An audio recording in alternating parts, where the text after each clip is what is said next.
Hi, this is Danny Doyle, and welcome back to Making Personal Skills for games that don't have them. In case this is the first video of this kind that you've watched, I am making personal skills for every game in the franchise that doesn't have them, with a focus on flavor rather than mechanics. I'm more interested in exploring the character aspect and having that show up in a personal skill than perfectly balancing things and remaking the cast balanced or whatever. I honestly think it's fine that some of these games have units that are weaker than others, and so I'm not going to try to fix that using personal skills. So today we are doing Sacred Stones, and Sacred Stones has one of the smaller casts in the series, so in order to expand the roster and allow me to explore some more interesting skills, I've also added all of the creature campaign characters. And I thought it would be neat if the creature campaign characters that show up as enemies also had their personal skills as enemies, kind of like how Mavier has his personal skill when he's an enemy in Fire Emblem Engage. Sacred Stones is one of my favorite Fire Emblem games, and so I had a lot of fun exploring what personal skills I could give to these cast members. But if you're wondering why I'm covering Sacred Stones for the second time in a couple of weeks, it's because it was voted on by my patrons. They selected which game I would come up with personal skills for, and they voted for Sacred Stones for this. They also voted for Sacred Stones for tops and bottoms. I think my patrons might like Sacred Stones. And on that topic, it's time for the patron shoutout. Shoutouts to my patrons: Gameboo, Firent, Cordelia Frey, Smaz Ruby, Jamie Collins, Marin Karen, Thick Moulder, George Granville the 7th PM, Daniel Kalaskas, Jagan is an Est, Tailored Muffin, Herc, SUP, Caius Cole, Gabe the Green, Controlled Aegis, Jeff, Autumn Kelsey, and TB. I appreciate your support more than I can express. It makes these videos possible and allows me to have the best job I've ever had. If you are interested in supporting the channel, there is a link to the Patreon below, and you can vote on videos in the future, as well as get your name read in the credits and a bunch of other benefits, some of which are too spicy for YouTube. Please only subscribe to the Patreon if you have the money to afford to do so, though. I don't want anyone going broke over Fire Emblem videos. Likes, YouTube subscriptions, comments, all that stuff are great free ways to support me, so, don't sweat it if you can't afford it. And now, on to the video. Erica. Lunar Presence. Adjacent allies gain luck % chance to have foes' defense. I wanted to give the twins some sort of support skill, since they are the ones leading the army.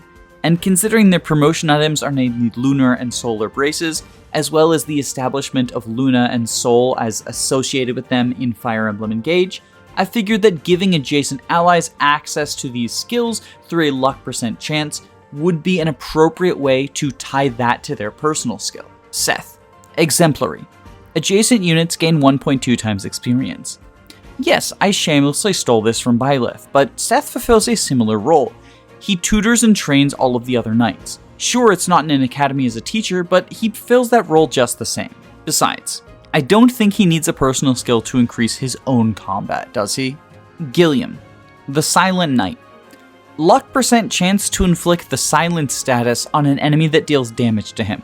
Now, while it is probably ill-advised to have Gilliam be your Mage Slayer, he has the title of Silent Knight. Silence is already in effect in Fire Emblem, and he doesn't really have any personality traits beyond that, so this was a little bit too tempting to go for.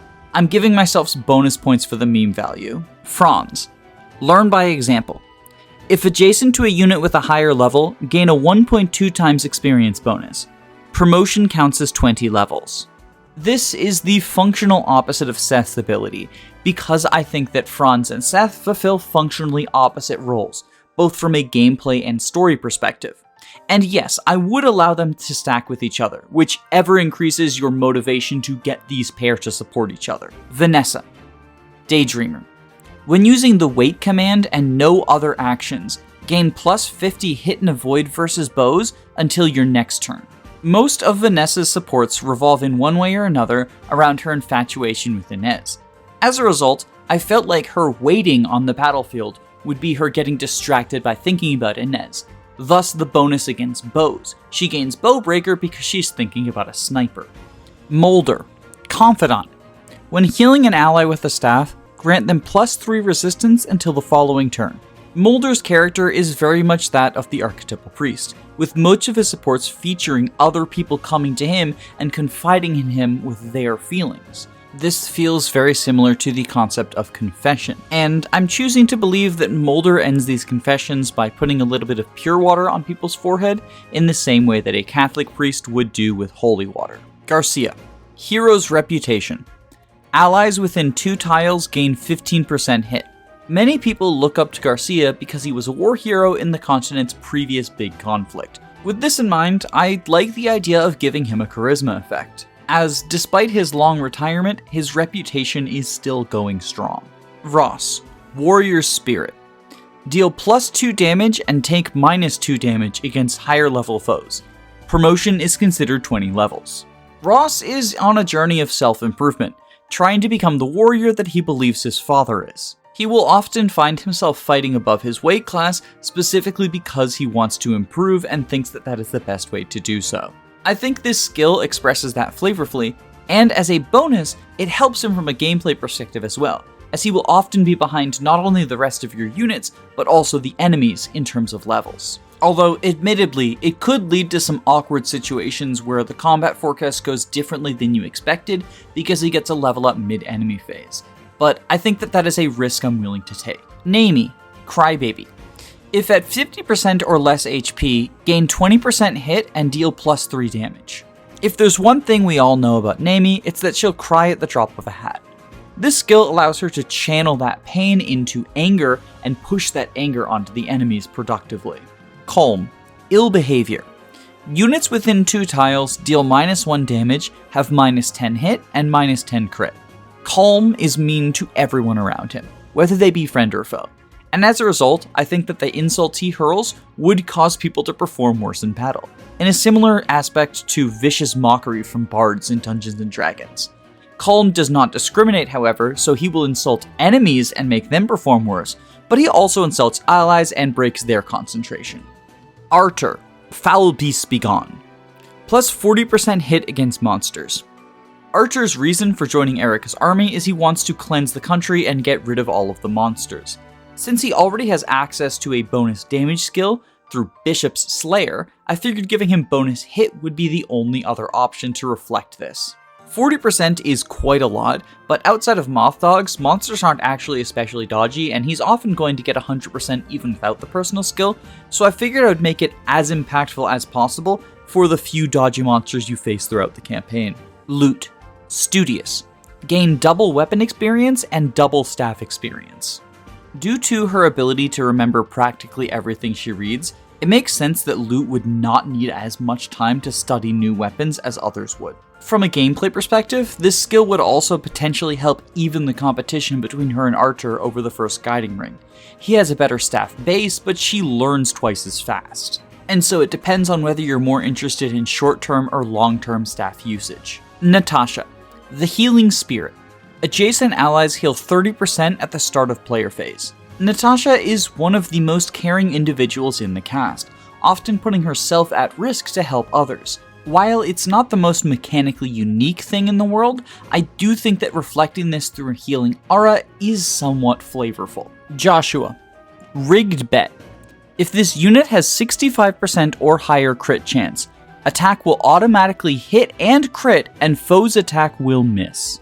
While Gamble seems like the most obvious and straightforward choice, it's worth keeping in mind that Joshua usually does not actually gamble so much as pretend to with his rigged coin. As a result, I think a skill about cheating the odds is more appropriate. I struggled with what crit rate would be required to proc this and decided on 65% since it takes quite a lot of work to get to this point, but the payoff is invincibility and basically guaranteed kills on everyone who he attacks. Since he has the wind affinity, Joshua gets a little bit of crit with every support, and you can also give him killer weapons or Shamshir in order to boost this even further. Additionally, if you go Swordmaster, he does get that free 15% crit to make it so that you only have to get 50 of your own outside of the Swordmaster bonus. Alternatively, Assassin could be extra funny because if you're guaranteed to crit, there's a 50% chance of Silencer. Ultimately, I think this personal skill would be a lot more gimmicky than practical, but that's usually what the Swordmaster class is anyway, so I figured I would just lean in. Ephraim. Solar Presence. Adjacent allies gain luck % chance to recover HP equal to the damage dealt. I went over this with Erica already, but yeah, Lunar Blaze, Solar Blaze, Engage, all that fun stuff. Giving the twins skills that mirror each other, I think also helps to emphasize the closeness of their relationship. Kyle, Emerald Retainer.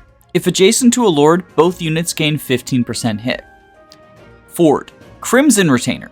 If adjacent to a Lord, both units gain 15% crit. Much like with the twins, I wanted to give the Christmas Cavaliers a set of paired skills. The fact that they require adjacency to a Lord also means that it works really well with the twins' personal skills. And considering Ford and Kyle are meant to be Ephraim's close retainers, I think it's flavorful for them to get a boost when they are next to him and protecting him. Likewise, since he assigns them to protect his sister and trust them with her life, then they're going to get a boost from trying to protect her as well. Orson, Unencumbered. If this unit's inventory is empty, +1 movement. This one I went full meme on, just referencing the fact that most players choose to empty his inventory at the end of the map so they don't lose out on valuable items. That being said, I'm curious if this would have any sort of impact on low turns. I doubt it since Orson is doing most of the combat on this map, but +1 movement is +1 movement. And I've seen weirder things get turn saves. Amelia, Room to Grow. If this unit would gain a stat point on level up, they gain twice as many stat points instead. In contrast to Ross, Amelia isn't constantly eager to fight people who are tougher than her. However, she does still want to grow and improve. And so I think a skill that reflects that journey towards self-improvement fits her character much better than anything combat related. From a gameplay perspective, this would also help with the feel-bads of the trainee having particularly poor growths, since you at the very least get 2 points instead of 1 whenever they proc. Notably, based on the way I phrased this would not apply to promotion bonuses. Tana, Social Butterfly. This unit is able to exceed the support limit and have as many C or B supports as you want. She can still only have 1 A support. The relationship between Tana and Inez is shown as a very opposite one, with Tana being extremely sociable, whereas Inez is more isolated to himself. I figured that I could reflect this by allowing Tana to achieve some semblance of friendship with all of her potential support partners, even if she doesn't go all the way to paired ending. Inez, Confidence. At full HP, +40% to hit. Contrasting with his sister, Inez's personal skill is all about his own abilities.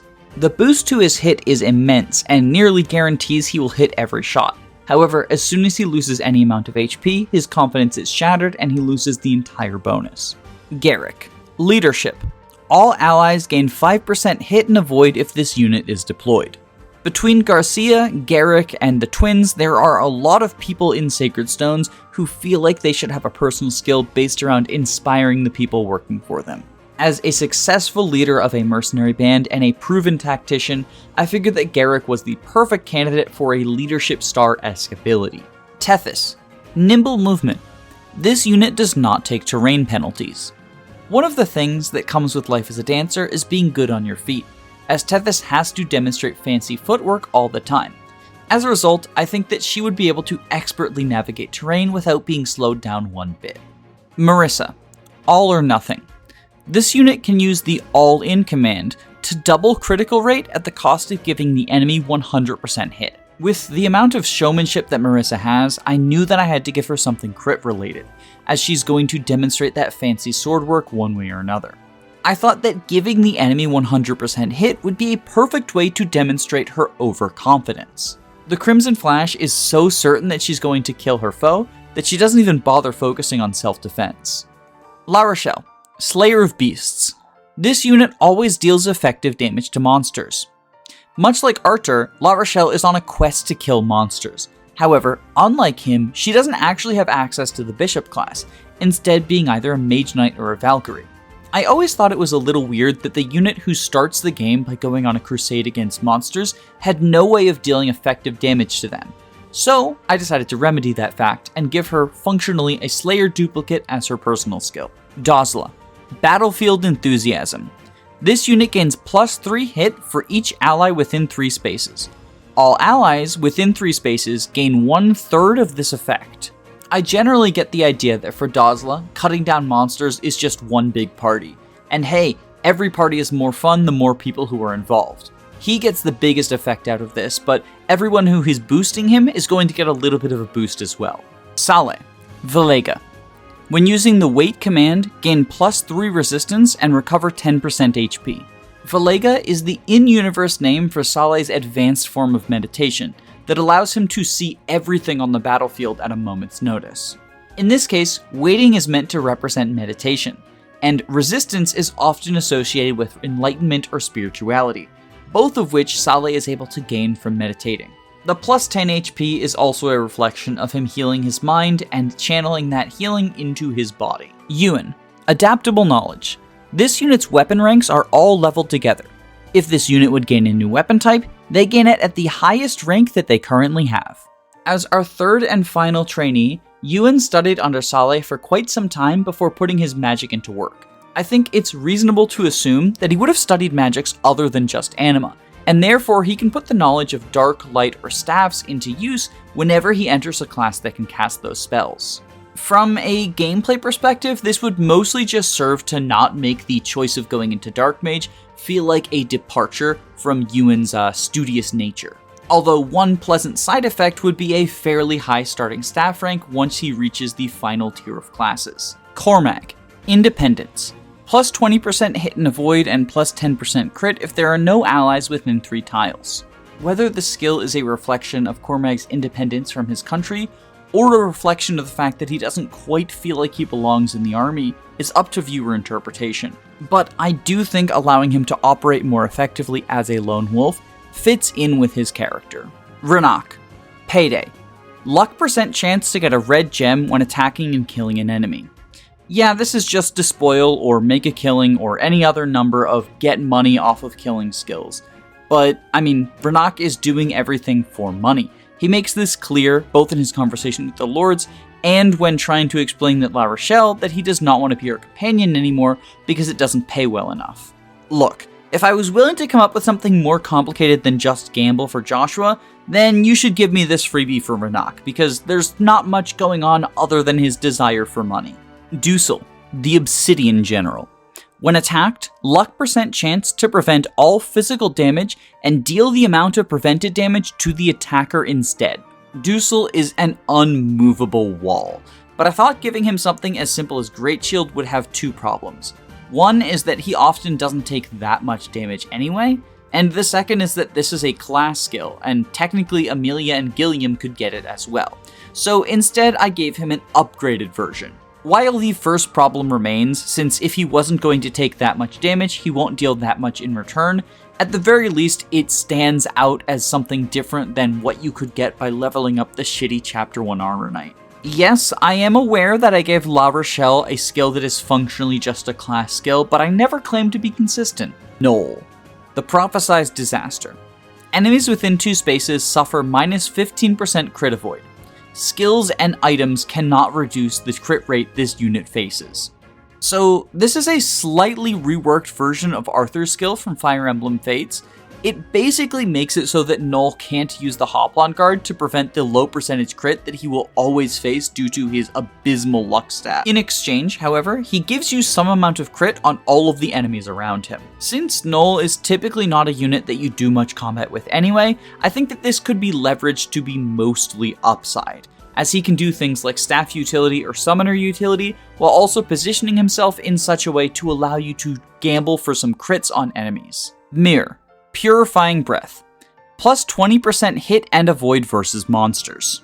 As the final living dragon that we know of, Mir is the last representative of a species whose entire purpose is to fight back against the Demon King and his monsters.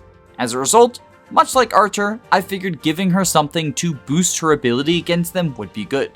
Since Divine Stone already deals effective damage, hit and avoid seemed like the obvious choice. And last but not least, Sirene, the Protector. This unit does not take penalties while rescuing an ally. When we first encounter Sirene, she is trying to protect a bunch of innocent civilians from the remnants of Grotto's army.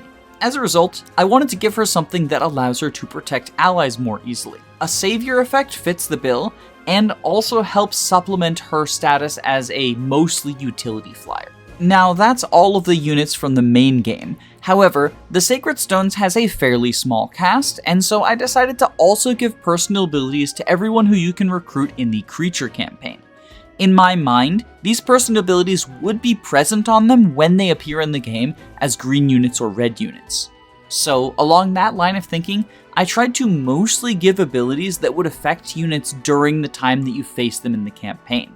Orson was the exception to this rule since he also shows up as a blue unit in the main campaign, but he would maintain his largely useless personal skill during his boss appearance. Kalik. Needless Cruelty. Inflict -5 defense and resistance on any enemy you crit. In most situations, if you crit an enemy, then they are going to die in that combat. Even if they somehow survive, then they will probably be reduced to low enough HP that anyone else in your army can finish them off. As a result, applying a bulk debuff to an enemy that is conditional on landing a critical hit feels like the most needlessly overkill thing possible. And I mean, hey, Kalik is known for being needlessly overkill in his cruelty, so it fits the bill. It is mechanically not especially useful, but that's kind of the point. On the other hand, I could actually see this potentially being a detriment if he crits one of your blue units during the campaign when he is red. Reev. Aura of Despair. Enemies within 3 tiles suffer -15% to hit, avoid, crit, and crit avoid. As a former yet corrupted member of the church, Reev does have an aura, but it is not a positive one. Instead, it inflicts fear and debilitation on all of the people around him. Ismir. Queenly Presence. +5% hit and +10% crit to all allied units if this unit is deployed. There's not too much to glean about Ismir from her brief appearances in the story, so I figured a leadership star effect was appropriate, considering that she is the queen and, queenly inspiration, all that stuff.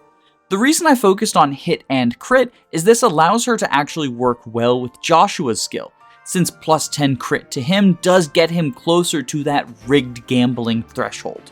Now, in the creature campaign, this is probably even less necessary and more gimmicky than it is in the main campaign, but you could just have him fight 9 Necro Dragons by using Queenly Presence and his rigged gambling. And honestly, if that's not family bonding, I don't know what is. Selena, the Floorspar General. If an ally within 3 tiles is attacked, luck % chance to prevent all physical damage and deal the amount of prevented damage to an attacker instead. This is a reflection of Dusel's personal ability, although probably more useful than his. Dusel's proccing on himself, whereas hers procs on allies, is meant to reflect the fact that Dusel and Selena are very similar to each other, but Dusel fights for his ideals, while Selena fights for her country. Glenn, the Sunstone General. Luck % chance to gain life equal to the damage dealt. I struggled for a while to come up with something story appropriate for Glenn, and eventually just decided that, he is the Sunstone General, let's give him soul. It's not the most creative choice, I'll admit, but they call him the Sunstone General, so, why not? Vter, Joy from Slaughter. If an allied unit dies, gain +3 strength and +3 defense until end of turn. If an enemy unit dies, gain +20 crit until end of turn.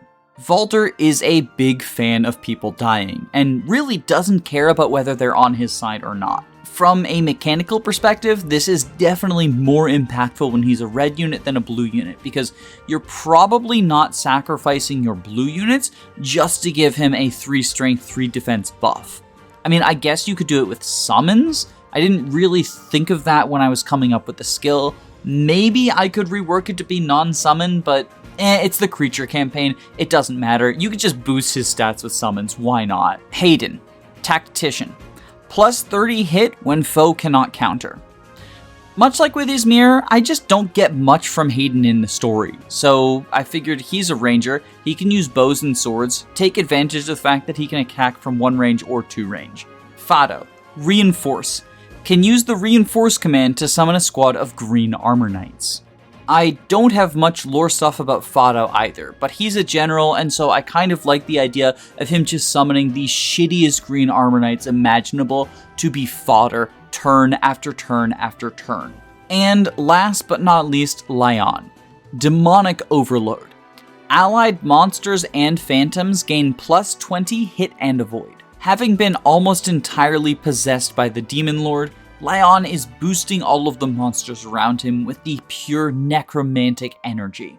When you finally get him on your side, I figured that the boost to phantoms is largely irrelevant because there's not much to do in Creature Campaign after you recruit Lyon, but at the very least it makes it so that the final recruitable character in the game doesn't have a do-nothing personal skill. So, those are the skills that I came up with for the Sacred Stones cast. I had a lot of fun exploring these sort of like mechanics that we could put into place to represent the characterization in the gameplay, and I'm curious if anyone has any other ideas than me, maybe for some of the characters who I had less than inspired kills for, such as Renak. So, if you have any ideas for different skills for this cast, be sure to comment below and I will take a look at them because I love seeing what other people come up with for these sorts of things. And on that topic, I asked a Follow8 fellow YouTuber to be one of those other people who came up with things for these cast skills. We did a simultaneous release of our videos, so if you haven't already, be sure to check out their video. It will be linked in the description and the end card. I know I, for one, am very excited to see what he would do with these characters and how he would give them personal skills, so I am excited to check that out, and hopefully you are also excited to check those out. But before you go, if you wouldn't mind hitting the like button and subscribe if you haven't already, that would be stellar, and regardless, have a wonderful day.